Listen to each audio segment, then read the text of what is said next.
আমি হয়েছি পাগল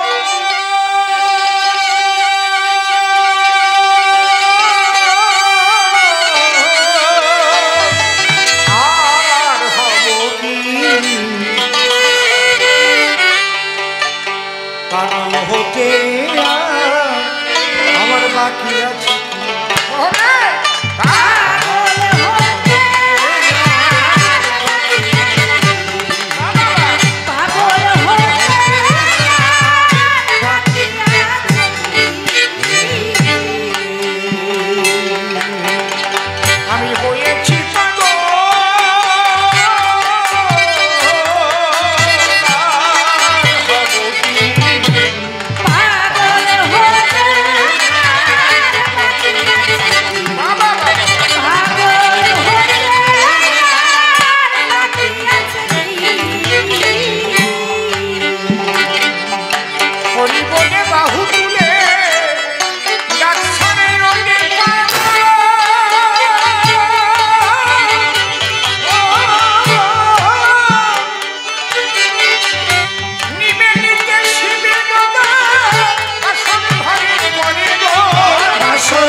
ওখানে কি জল পড়ে? আপনারা দাঁড়িয়ে আছেন যে ওই জায়গায় জল পড়ছে কি?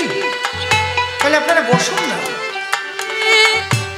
এই যে বাচ্চাটা যে ফাঁকা জায়গাটা দিয়ে দৌড়ে গেল ওখানে একটু বসুন, আসুন সবাই বসুন। জল যখন ওখানে পড়ছে না, প্যান্ডেলটা তো খুব সুন্দর করে করা আছে, আর আমার কথা ভালোভাবে শোনা যাচ্ছে তো? দেখুন, আমার কবি রসরাজ তারক গোসাই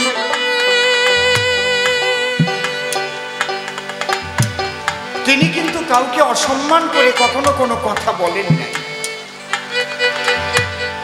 গৌরলীলাকে অস্বীকার করেননি, শ্রীকৃষ্ণকে অস্বীকার করেননি, শ্রীরামচন্দ্রকে অস্বীকার করেননি, এমনকি ক্ষীরোদ সাই হরি, এটা কি বাস্তববাদীরা আমরা বিশ্বাস করি? কোথাও ক্ষীরোদ সাইটাই হরি টরি ছিল এ হয় নাকি? এগুলো তো লিখে দিবি। তারক গোসাই কিন্তু সেটাও অবিশ্বাস করেননি, তার কলমে তুলেছে। মূল কথাটা হচ্ছে, এই পৃথিবী সৃষ্টি হওয়ার পরে যত ধর্মমত সৃষ্টি হয়েছে বিশ্ব চরাচরে, ধর্মমতের উদ্দেশ্য কি? ধর্মটা কোথার থেকে সৃষ্টি হলো? এই ধর্মটা লাগবে কেন? খায় না মাথায় নাই।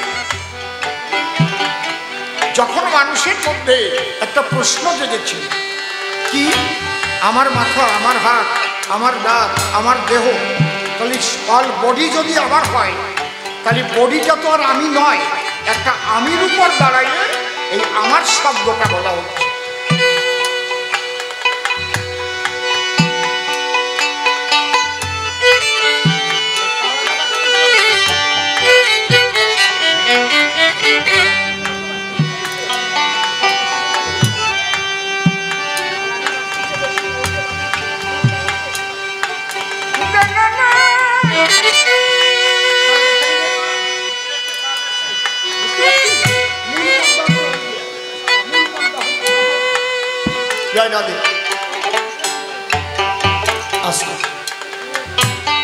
কি পোড়া গন্ধ বেরোচ্ছে কেন? লক্ষ্য রেখো, কিন্তু অনেক সময় বৃষ্টির সময় একটা পোড়া গন্ধ কিন্তু আমি পাচ্ছি। ইলেকট্রিশিয়ানকে সব জায়গায় চেক করো। হ্যাঁ, আচ্ছা, একটু লক্ষ্য করো। তারপরে ভগবানের দোষ দেবা না, তোমরা নিজের আগে অ্যালার্ট হও। যখন প্রশ্ন জাগলো, এই জন্যই সেখান থেকে দর্শন সৃষ্টি হলো। দর্শনের প্রথম প্রশ্নই হচ্ছে হু ইজ আই, আমি কি? আমাকে জানিবার তরে প্রশ্ন জাগ্রত হলো ভিতরে, আমি কি? তাহলে দেহাতীত কোন সত্তা কি আছে দেহের ভিতরে, যেটা আমি? এইটা জানবার জন্য তখনই সাধনায় বসে গেল আমি কি। এরকম মানুষ ঠকানো এইসব গুরুগিরিটিনি তখন ছিল না। ধর্মের ব্যবসা তো পরে তৈরি হয়েছে। কথা বুঝতে পারছেন কি বলছে? যেমন আগে যারা রাজনীতি করতো তারা কত পবিত্র ছিল, তারা কত ত্যাগী ছিল বেশিরভাগ। আর এখন বেশিরভাগ যারা রাজনীতি করে তার কিছু আছে ভালো আর বেশিরভাগ কালো। বুঝতে পারছেন কি বলছি? বিজনেসে পরিণত হয়ে গেছে, প্রত্যেকটা জিনিস তাই হয়ে গেছে। আগে মাস্টার মশাইরা আমাদের টাইমে স্কুলের পরেও বলতো, তোমরা যদি কেউ না বুঝে থাকো আমার সাবজেক্ট, আমি পরে 1 ঘন্টা পড়িয়ে যাব, কে কে থাকবা? থেকে যেতাম। যদি অঙ্ক না বুঝতাম উনি কোনো টাকা নিতেন না, স্কুল ছুটি হওয়ার পরেও আর 1 ঘন্টা পড়িয়ে যেতেন। বোঝা গেল কি? তাহলে এখন শিক্ষা নিয়ে বিজনেস, স্বাস্থ্য নিয়ে বিজনেস, রাজনীতি নিয়ে বিজনেস, ধর্ম নিয়ে বিজনেস, এই হচ্ছে এখন সমাজের কেস। আর আমি যখনকার কথা বলছি, যখন দর্শন সৃষ্টি হয়েছে, আমি কে, এই আমাকে জানবার জন্য নিজের মধ্যে নিজেকে খুঁজতে লাগলো এবং খুঁজে খুঁজে পেল অমৃতস্য পুত্রা আয়ধামানি দিব্যানি তস্তু। আমি একটা জ্যোতির্ময় সত্তা, অমৃতস্য পুত্র। অনন্ত কোটি ব্রহ্মাণ্ড বলে যে একটা শক্তি বিরাজ করে, যাকে কেউ আল্লাহ বলে, কেউ কৃষ্ণ বলে, কেউ হরি বলে, কেউ রাম বলে, কেউ কালী বলে। নাম আমাদের দেওয়া, তার কোনো নাম নেই। তো একটা শক্তি আছে, সেই শক্তি সর্বশক্তিমান।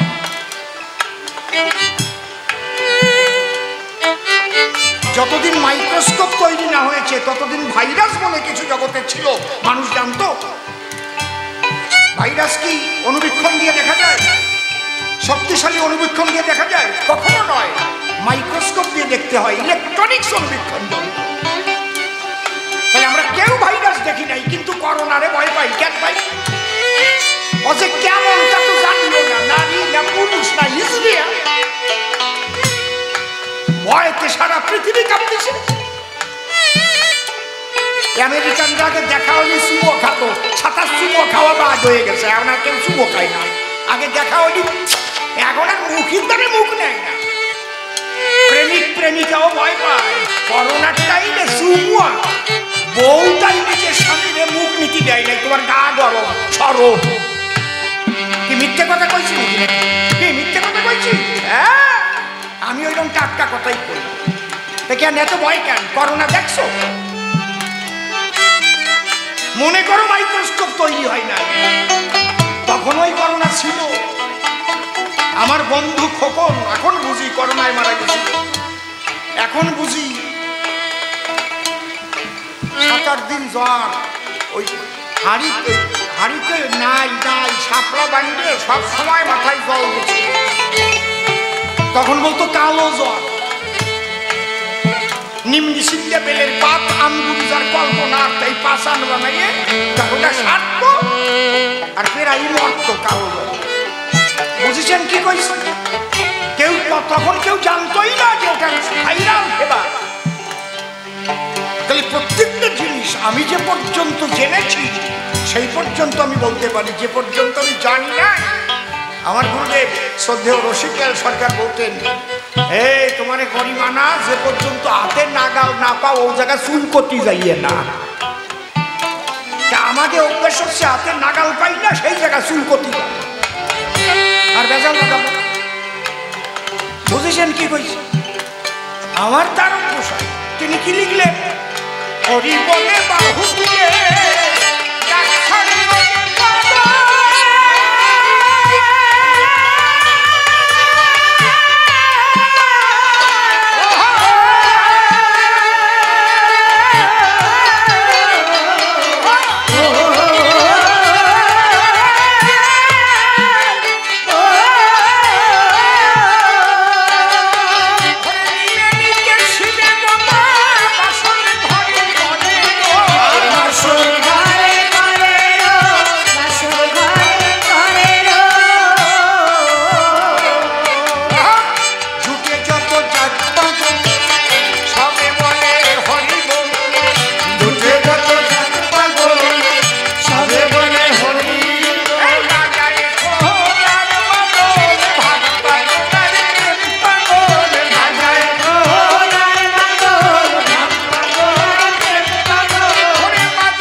কি পদ দিলেন?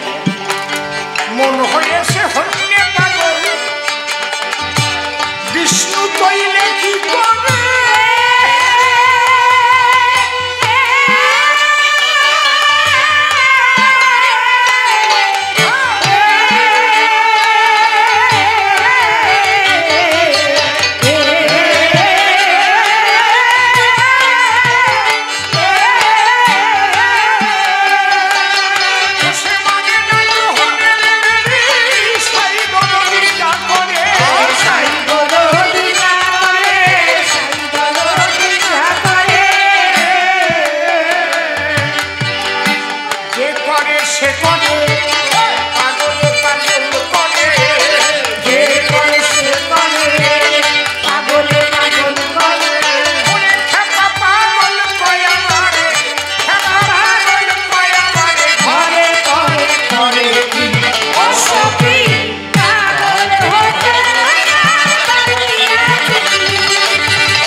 ভক্তিবাদকে আঘাত করা লাগে না।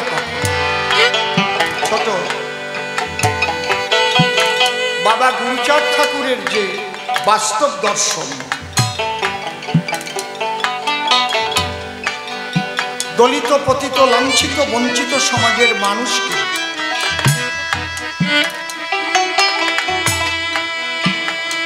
আলো দান করবার তরে গাঢ় অন্ধকার থেকে আলোর জগতে নেবার তরে তার যে দর্শন, সেই দর্শন অনুপাতে কাজ করতে গেলে আমার মনে হয় না যে গোলক, তারক, হীরামন, অশ্বিনী, গোপাল চাঁদ, বিচরণ, নকুল, যাদব এদের ভক্তিবাদকে আঘাত করা লাগে বলে আমার মনে হয় না। ওটা একটা আলাদা পাঠ। আমরা যদি হরিলীলামৃতকে মানি, কারণ হরিলীলামৃতেই লেখা আছে হীরামন পাগল মাটির মা দুর্গার স্তন সুধা পান করেছে, আছে না? হরিলীলামৃতেই লেখা আছে মৃত গাভী, সেই গাভী তাকে জীবন দান করেছে লাঠি মেরে। কে কে জীবন দিয়েছে? হীরামন পাগল।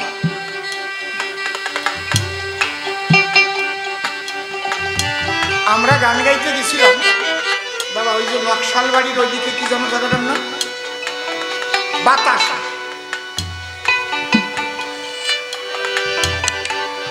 ওইদিকে মণি গোসাইয়ের একটা, মণি গোসাই তো প্রচুর আশ্রম করেছেন,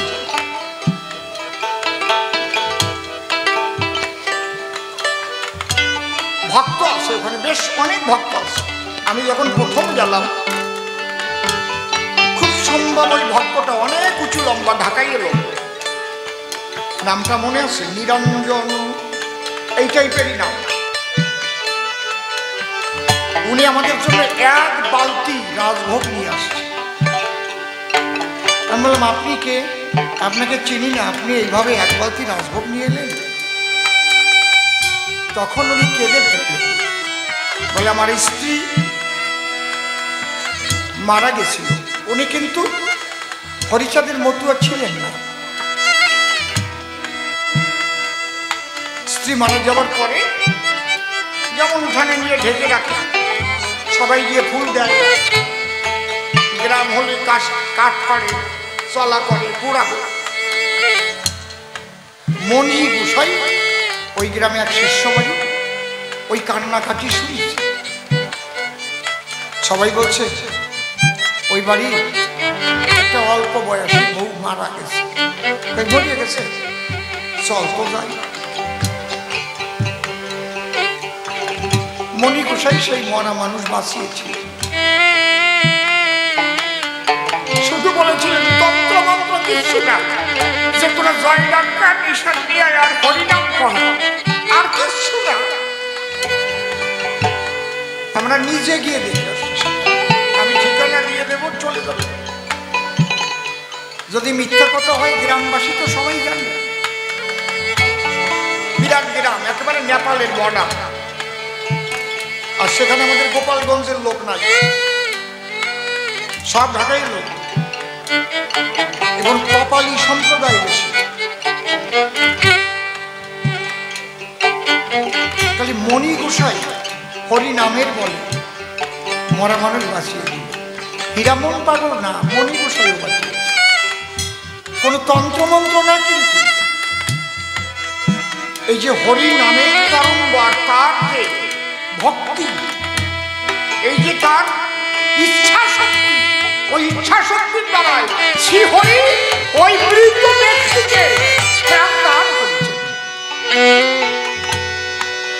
এখানে আমরা হাত দেওয়ার প্রয়োজন হয় না। আমার মনে হয় বাবা গুরুচাঁদের আন্দোলনকে যদি আমরা সফল করতে যাই, বাবা সাহেব আম্বেদকরের উদ্দেশ্যকে যদি আমরা সফল করতে যাই, তাহলে কখনোই ভক্তিবাদটা আঘাত করা লাগে না। হ্যাঁ, আঘাত আমরা করবো। যারা ভণ্ড, যারা মানুষকে ঠকিয়ে খাচ্ছে, মাথার উপর পাও তুলে দিচ্ছে, মাথার উপর পেট নারকেল ভাঙছে, আমাদের ভুলিয়ে ভালিয়ে শাসন করছে, শোষণ করছে, তার বিরুদ্ধে আমরা তো কথা বলবো। হরিবল, ঠিক আছে, একদম ভক্তিবাদ বাদ দিলে আমার তারও গোলক মহানন্দ সব বাদ করে যায়। হরিবল হরিবল। তাই আমার তারকচাঁদ কি লিখেন, সাইজি যেদিন গাইছি বলে হাই ছেড়ে করা নিয়ে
প্রেমিকতা।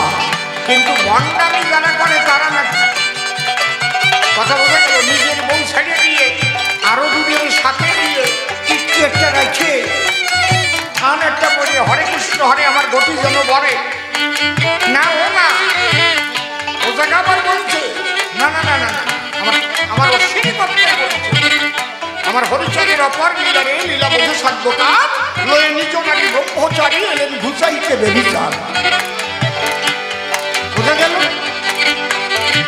তাই আমার কেমন বলছে, এই দলে আর ওই দলে, এই দলে আর ওই দলে, সব দলে আমি থাকি অসখী।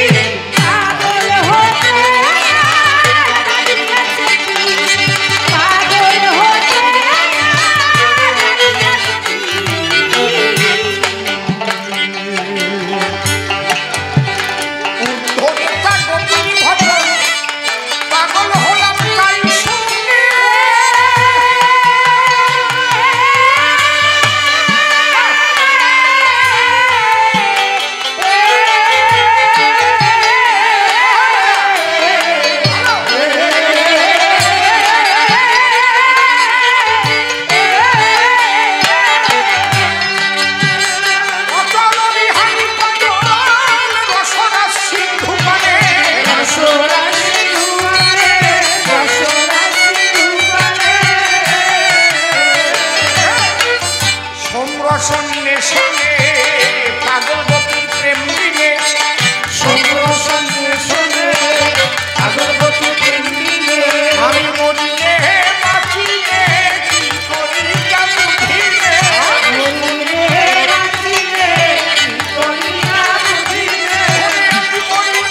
এর দুটো দিকই পরিপূর্ণ।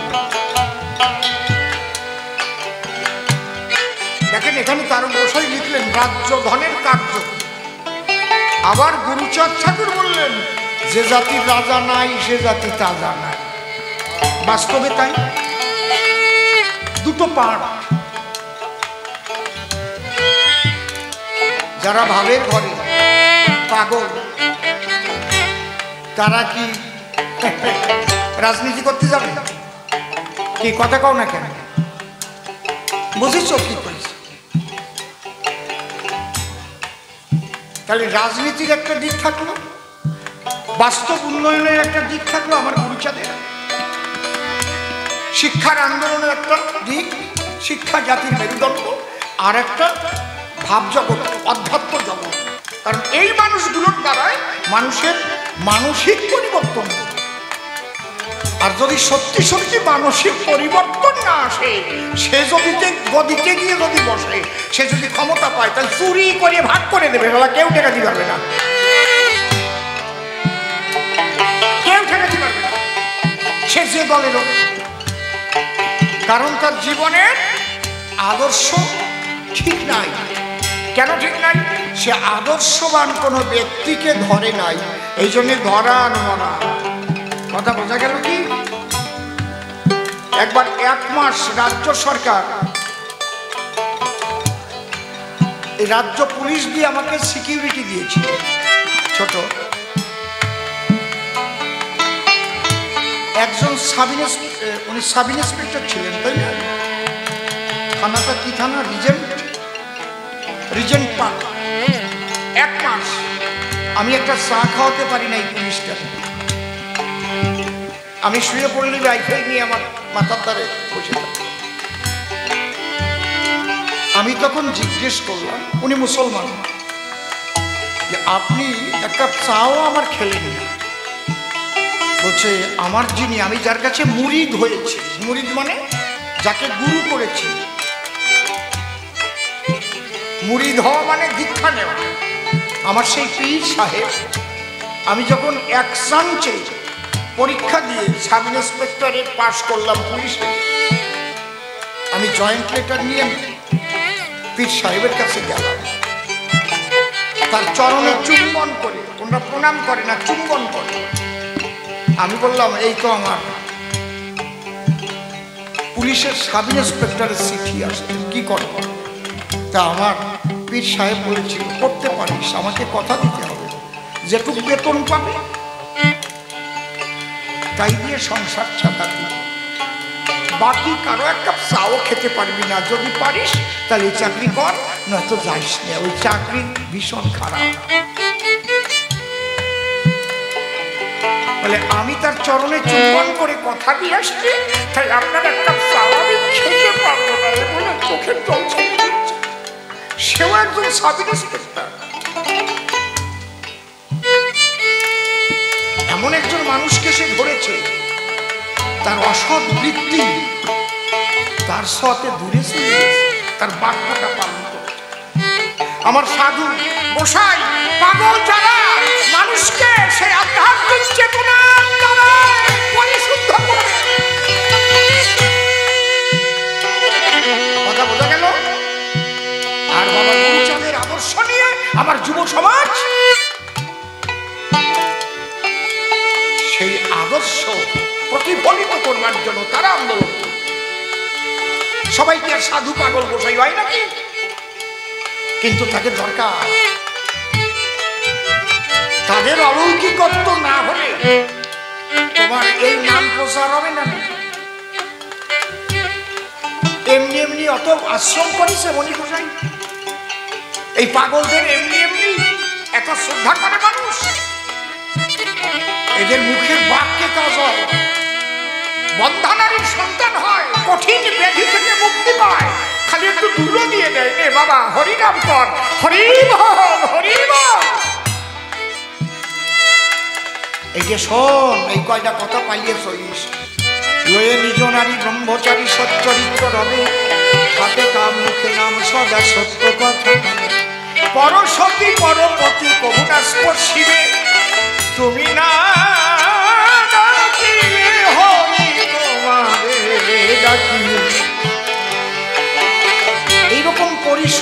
ধর্ম কথার জিষ্ট সারমর্ম পৃথিবী সৃষ্টি হওয়ার পরে কোন মতের মধ্যে আমি তো খুঁজে পাইনি, আপনারা পাইছেন নাকি আমি জানি না। একজন মুসলমানও ঠাকুরের আদর্শ ধারণ করতে পারে, তার মুসলিম ধর্ম ত্যাগ করতে হবে না। একজন খ্রিস্টান সেও ঠাকুরের এই দর্শন আদর্শকে ধরতে পারে, তার খ্রিস্টান ধর্ম ত্যাগ করতে হবে না। একজন কৃষ্ণ ভক্ত হলেও ঠাকুরের এই আদর্শকে পালন করতে হবে।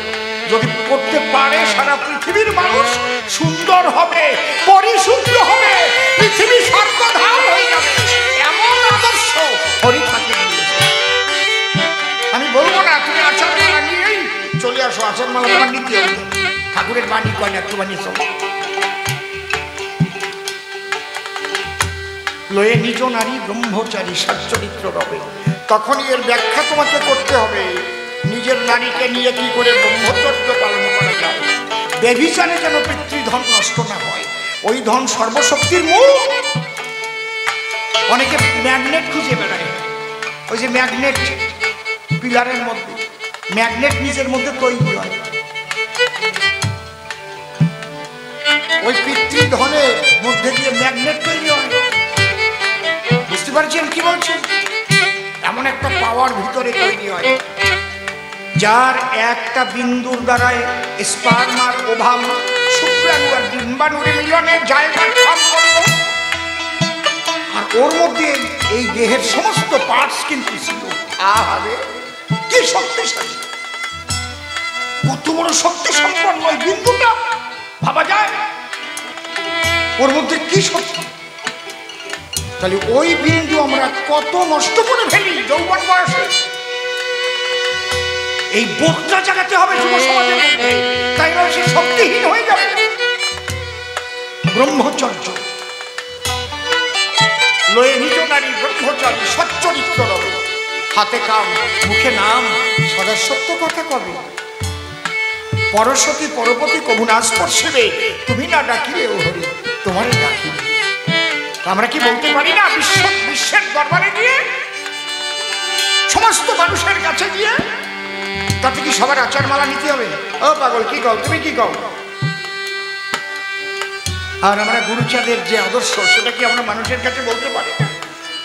বাবা গুরুচাঁদ নাকি মানুষের নিন্দা করলে আমরা বড় হয়ে যাবো, তাই কি? নিন্দা করলে বড় হওয়া যায় না কোনো দিন। তোমার যে জিনিস সেইটা যদি পরিশুদ্ধ হয়, ওইটাকে তুলে ধরলে ওই বন্ধ যেগুলো সেগুলো এমনি তলায় পড়ে যায়, ও দাঁড়ে আসতে সাহস পায় না। আমরা গান গাইতে গেছিলাম বর্ধমান শিয়ালডাঙ্গা, বড় আশ্রম, বিশাল রাধা গোবিন্দ আশ্রম। ওখানে এক গোসাই আছে, এই সামটা পইটা এইরকম মোটা হবে কি কেমন গরু গোসল দেওয়া যায়, চেহারাও সেরকম, আর তিলক কাটা একেবারে কায়লা করিয়ে, ওটা যে কত জায়গা নেছে। আমার তো অভ্যাস গিয়ে আমি প্রণাম করি, কারণ আমার গুরুদেব ভবা পাগলা বলেছেন মনকে তোমার গড়তে হবে ধুলোয় গোড়া গড়িতে, হরিনাম কৃষ্ণ নাম বদনে গাহি, হরিনাম গাও কৃষ্ণ নাম গাও ধুলোর মানুষ হও। আমার হরিচন্দ্র বলেছে তাই, এই জন্যই তো আমরা হরি বলে ধুলাই গড়াই নাকি। ওই ধুলাই গড়ানো যায় ওই ৩৬ মাসে। আপনারা কম যদি বিজ্ঞান ভিত্তিক কথা কওয়া যায়, ওই জায়গা কত ব্যাকটেরিয়া কত কিছু আছে না। একটা মানুষেরও কি কোনো ক্ষতি হয়? কথা কও না কেন? দেখিও আমরা বুঝি না, তাই এমনি এমনি হরিনাম ছাড়া একটু গল্প করি। তোমার যদি জ্বর না হয় কি কি হবে না তুমি ঠিক পাবে না, এরও দর্শন আছে, সেগুলোর আলোচনা এখন করবো না। আমি ওনারে প্রণাম দিলাম, উনি তো ঘাট হয়ে বসে রয়েছে। আমি ওনারে প্রশ্ন করলাম আপনি বৈষ্ণব না ব্রাহ্মণ? উনি থ হয়ে গেছে। উনি বলছে আমি ব্রাহ্মণ কুলের বৈষ্ণব। আমি বললাম জবাব পালাম না।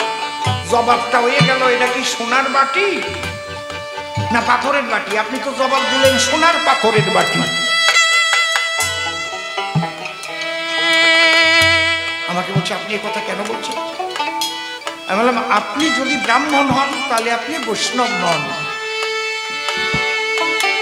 আর যদি ব্রাহ্মণ হন বৈষ্ণব হন তাহলে আপনি ব্রাহ্মণ নন। আপনার গলায় পইতে দেখছি গান গাতে দিয়েছি ওনার আশ্রমে, টাকা নিয়ে কি মাতুক করাম। উনি বলতেই পারে অত কোনো কথা না কয়ে তুমি এইসব জম দিচ্ছি জম দিয়ে চলে দেবা, হতে পারে না? আমি একদম সুন্দর করে বলছি, কেন মহাপ্রভু বলেছেন ত্রিনাথ আমি শুনেছেন অত রুড়ে বসে না, আমি হরিচন্দ্রের কথা পাবো কেন?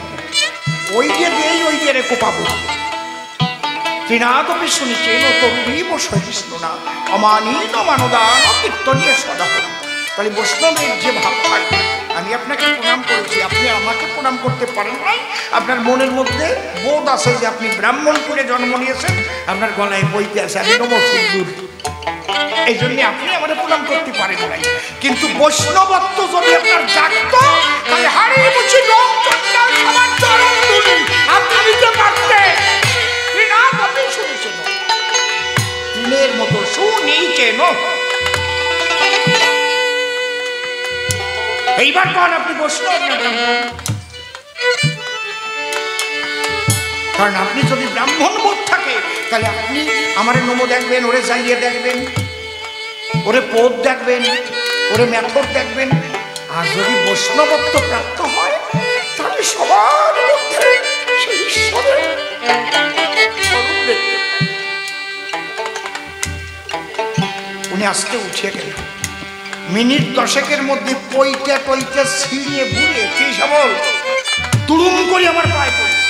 আমি আর ব্রাহ্মণ থাকবো না, আমার এইভাবে জীবনে কেউ বলে নাই, আপনি কৃপা করেন আমি বৈষ্ণব হতে চাই, আমি আর ব্রাহ্মণ থাকতে চাই না। শিয়ালডাঙ্গা বুড়ির আশ্রম,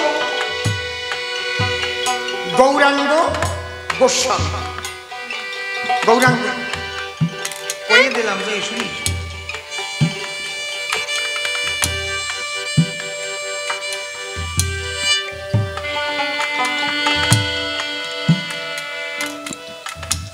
বেগদারি 2 বৈষ্ণব আর বৈষ্ণবী আছে।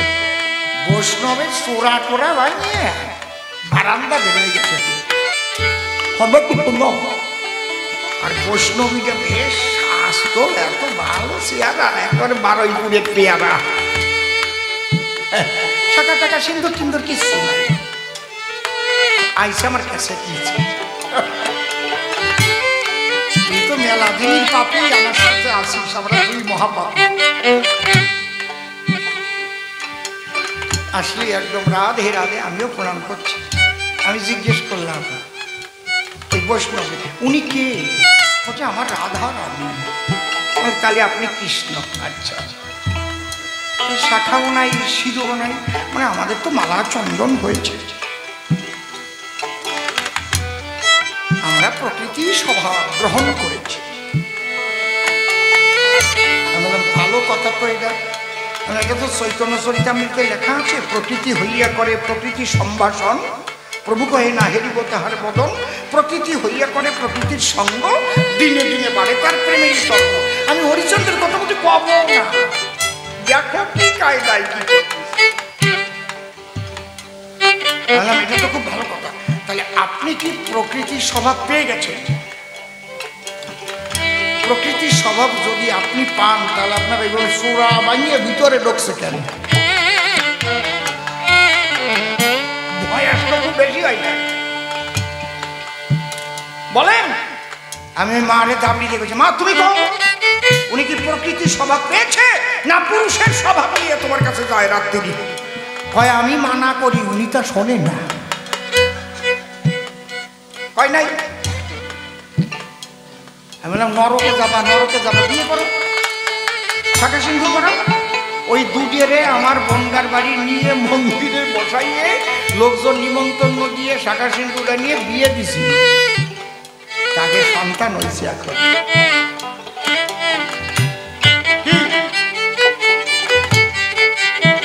তারপর কি হরিচন্দ্রের কথা কওয়া লাগিছে? খালি ব্যভিচার থেকে আচারের মধ্যে নিয়ে আসছি। এইটাই তো আমার অশ্বিনী গোসাই কইছে, আমার হরিচন্দ্রের অপার লীলা রে, লীলা বোঝে সাধ্যকার, লয়ে নিজ নারী ব্রহ্মচারী এলেন ঘুচাইতে বেবিচার। নিন্দা করলে মানুষ আরো দূরে সরে যাবে, তাকে বুঝাতে হবে, বোঝানোর দায়িত্ব আপনাদের আমাদের। যদি ঠিক ঠিক বুঝাতে পারেন দেখবেন সব মানুষ আপনার কাছে চলে যাবে। চ্যালেঞ্জ করে বলুন না, যদি আপনি না পারেন আমার কাছে নিয়ে আসেন। যে মহাবিশ্বের যত মত তৈরি হয়েছে সমস্ত মতকে বন্ধন করে যে পবিত্র দর্শন, তাহা এবার হরি ঠাকুর নিয়ে এসেছেন। জয় জয় হরিচাঁদ গুরুচাঁদ প্রেমানন্দ হরি হরি। খাইছি যেদিন রাইছি বলে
তত্ত্ব আলোচনা করে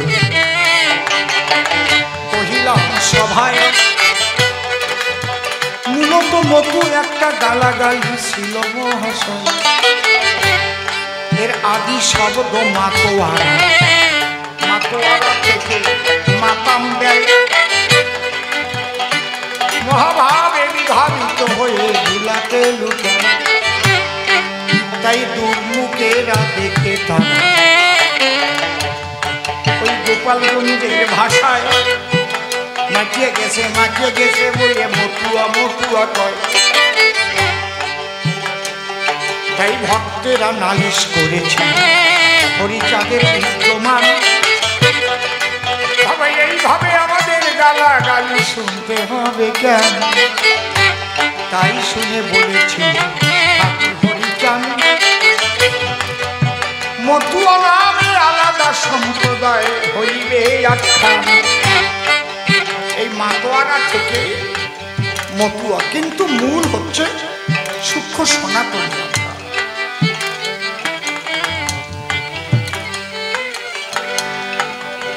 সূক্ষ্ম শব্দটা লিখতে হতো না যদি সনাতন ধর্মের নাম হিন্দু ধর্ম না হতো। তাহলে তারকঘোষের সূক্ষ্ম শব্দ লেখার দরকারই ছিল না, কারণ এত আবর্জনা ঢুকে গেছে। সেখান থেকে রাজহাঁসের মতো হিট তুলে এনে আমার তারকঘোষাই দিয়েছেন বিশ্ব মানবের কল্যাণে। দেখে না সুরগুলো দেখে, এই জন্যে বলছে মানব কুলে আসিয়া যশবন্ত সুত হইয়া জন্ম লইয়া সকলা নগরী প্রচারিল গুরুগম্য সূক্ষ্ম সনাতন ধর্ম জানাই হইল। বাবা কথা বলো না, বাবা কথা বলো না। এক বালতি দুধের সবটুক তো আর ক্ষীর থাকে না, ক্ষীরটুকু একদম তুলে দিয়েছে। সূক্ষ্ম ওইটুকু হচ্ছে সূক্ষ্ম, কারণ আবর্জনায় ভরে গেছে কিনা দরকার হয় না আবর্জনা। এই কত রকমের পূজা পার্বণ তন্ত্র মন্ত্র শ্রাদ্ধ করে মা বাবারে একেবারে ঠেলিয়ে স্বর্গে পাঠায় দেবে।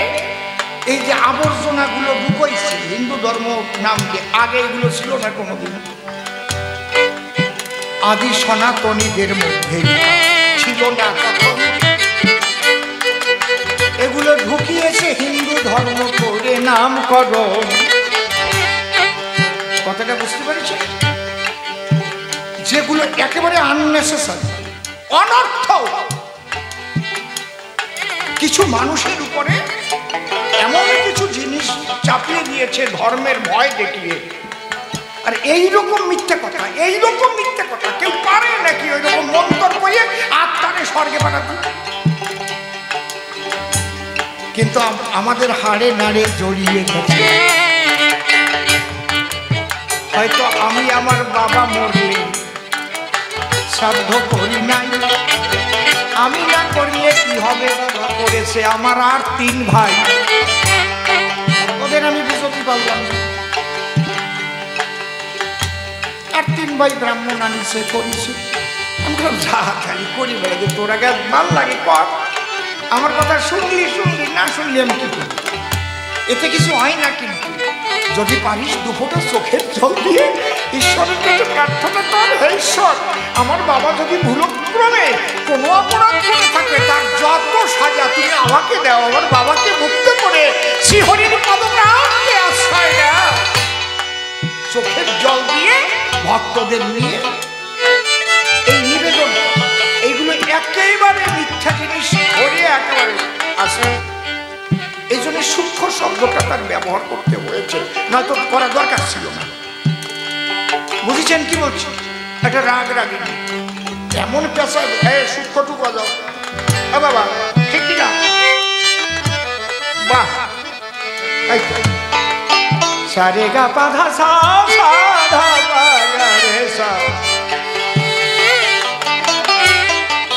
ঠিক আছে? সূক্ষ্মটুকু, এই সূক্ষ্মটুকু একেবারে পরিশুদ্ধ। খালি আপনাকে কয়জনের জন্য তা না, ঠাকুরের বাণী মানলে পৃথিবীতে কোনোদিন আর এডস রোগ হবে না। আপনারা যদি কোন এবার কি করে অসীম সরকার সাতা মাথা এডস রোগ হবে না, হবে না। এডস রোগের মূল কারণ নিজের স্ত্রীকে ফেলে। এডস রোগ হয় কিন্তু খারাপ জায়গায় গেলে, কি রক্ত পচিয়ে যায়, ওই খারাপ জায়গায় যায়। তাহলে ঠাকুরের বাণী লইয়ে নিজ নারী ব্রহ্মচারী, অন্য জায়গাতে তুমি জাতি পারবা না, এডস হবেও না। আরে কোনোদিন আর এডসের ওষুধও লাগবে না। দেখেছেন কি সুন্দর? বিশ্ব মানবের কল্যাণ ঠাকুরের দর্শন তোমরা প্রচার করো বিনয় নিয়ে সকলার সদন, কারো নিন্দা বন্ধ করো না। আমি নিবেদন করে যাই, নিন্দা করে কেউ শ্রেষ্ঠ হতে পারে না, শেখায়। যাকে যে কয়েকখানা প্রশ্ন আমার করেছিল তার এক এক করে ধরে ধরে দিলাম সমাধান। আমার পাগল আমাকে বলেছিল, অসীম একটা কথা নিয়ে আমাদের উৎসবের জন্য কিছু তুমি ভিক্ষা করে দিও। আপনারা যে কয়েকজন আছেন কিনা আমি করি নিবেদন, যার যা ইচ্ছা কিছু করিবেন অর্পণ। কত টাকা কত ভালো হয়ে যাবে যায়, টাকা করি বিষয় বাড়ি সাথের সাথী নয়। সব ফেলে চলে যেতে হবেই হবে, ইহাই কিন্তু সত্য। এই জন্য মানুষের সেবায় থাকো সদামত্ত। এত সুন্দর অনুষ্ঠান যেন বৎসরে বৎসরে হয়। আমি ডাক দিলে আসবো, কথা দিলাম হেথায়। যদি ঠাকুর দেহে প্রাণ রাখে, আমাকে করলেন নিমন্ত্রণ, অবশ্যই আসবো। আমি কহিলাম এখন, গানটা ছিল একদিন আগে। আমার দিল্লি যেতে হলো, কারণ যে পরিস্থিতি আধার কার্ডে তৈরি হয়েছিল, চারিদিকে বিরাট ভাবে হচ্ছিল আলোড়ন। আমি 5 রাত ঘুমাতে পারি নাই, শোনেন সুধীজন। অনেক ভাবে লড়াই করি, চিঠিপত্র লিখে বুঝাতে পেরেছি রাজ্য আর কেন্দ্রীয় নেতৃত্বকে। হুঙ্কারও ছেড়েছি আমি, বলি সবার ঠাই। আমার হোয়াটসঅ্যাপের চ্যাট দেখলে বুঝিলেন সবাই। যাক, আজকে 1টার মধ্যে ওটা লক খালাস হওয়ার কথা দিয়েছিল, হয়েছে তো? সবার আধার কার্ড আমার ফ্রি হয়ে গেল। প্রেমানন্দে বদন ভরে হরি হরি বলো। ভিক্ষা করতে হলে একটা থালা দরকার ছিল, থালা কিংবা ঝোলা নিয়ে তোমরা আসো এ সভায়। দেখো যে কয়জন আসে কে কি কি দেয়। দানবীর থাকলে পরে বেশি বেশি দেবে, দেখবে তখন অল্প লোকেও অনেক টাকা হবে।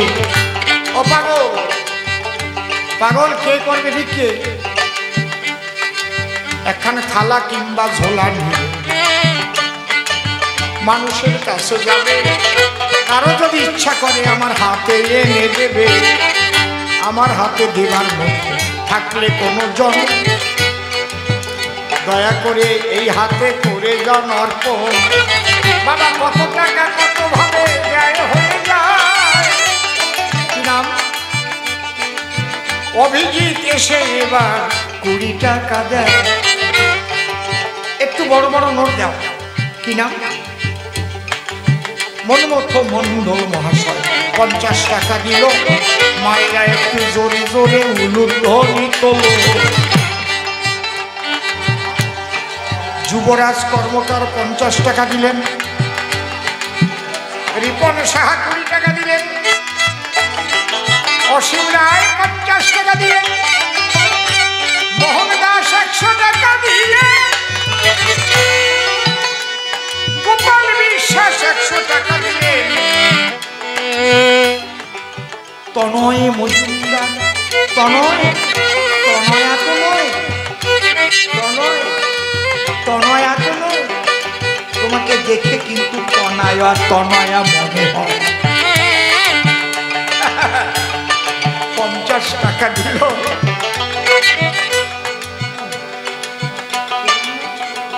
আবার শুভ 50 টাকায় আমার হাতে তুলে দিল। আমার এই মা অমিয় 20 টাকা দিয়েছেন। অমিয় রায় তো মার নাম হয় না। রাজীব কীর্তনীয় 50 টাকা। আচ্ছা, 50 টাকায় 100 টাকা, 20 টাকা পাই। 500 টাকা দেবার মতো কি একজন ব্যক্তি নাই? অঙ্কুশ ভক্ত বা বাবা 20 টাকা। সত্যেন দত্ত মহাশয় 100 টাকা দিলেন। কিন্তু 100 টাকা 20 টাকা 50 টাকা পাই। একখানেও 500 টাকার নোট কারো কাছে কি নাই? এমন একজন দানবীর থাকিলে সভায় একখানা 500 টাকা দিতে নিবেদন করতে হয়। আয়ুষ ভক্ত 20 টাকা এনে দিল আমার ধারে। ঠাকুরই যেন সকলের মঙ্গল করে। আর কেউ আছেন নাকি করতে কিছু দান? বাবা রাগ করে বাজাস কেনে, কি নাম জানো? অভিজিৎ চন্দ্র মহাশয় 500 টাকা দিলেন। জোরে জোরে উলুধ্বনি দেন, জোরে।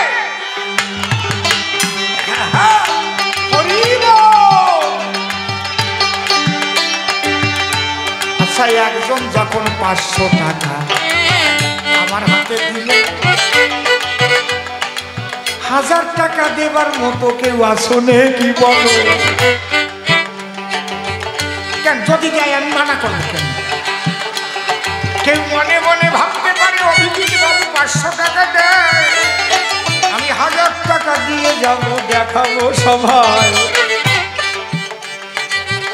উনি চন্দ্রবংশের মানুষ, আমিও ঢালি বংশের হই। এইরকম কথা তো আমরা কত সময় কই। 500 টাকা তো বাবা বাবা বাবা, কি নাম? কি জ্বালা আসে, এক পুরুষ মানুষ নাম কয় মাইয়ে মানুষের। ঝর্ণা কে? ঝর্ণা কার নাম? ঝর্ণা